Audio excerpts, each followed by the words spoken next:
This is a Reluctant Capitalist option trade review for June 19th, 2020.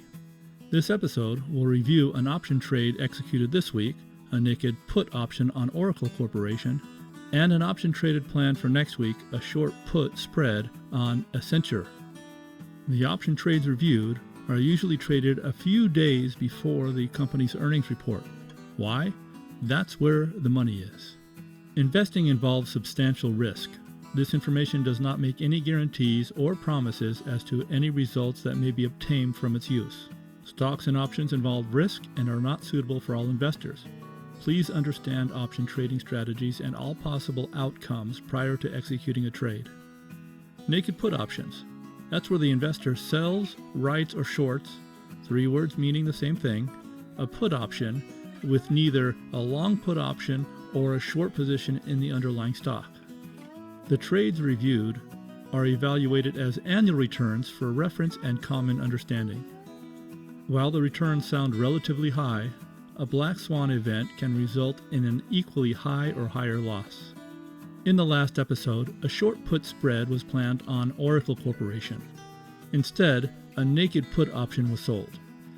The option was sold on June 16th with a strike price of $49 and expired 3 days later on June 19th.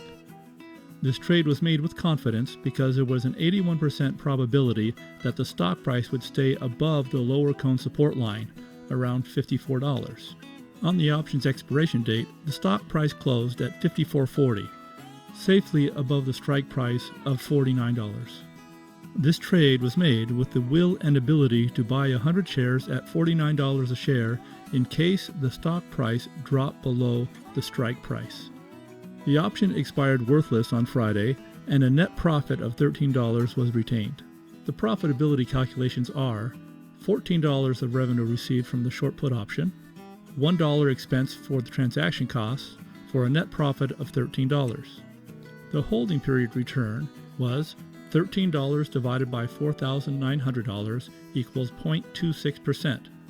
$4,900 is the money at risk, because on a naked put option, the money at risk is calculated as the strike price times 100 shares covered by the contract. This resulted in a 22% annual return. This is calculated by multiplying the holding period return times 250 days divided by the days the position held, in this case 3 days. 250 days was used as opposed to 365 because this position did not go over a weekend, and there are about 250 trading days a year. Now a review of the trade plan for next week. The company is Accenture with an earnings report date of June 24th and an options expiration date of June 26th. The plan is to execute a short put spread or maybe another naked put option for an annual return of 20% or more. Thank you for listening.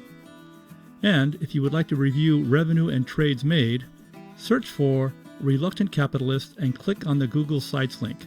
Then click on Information and then Trades. Until you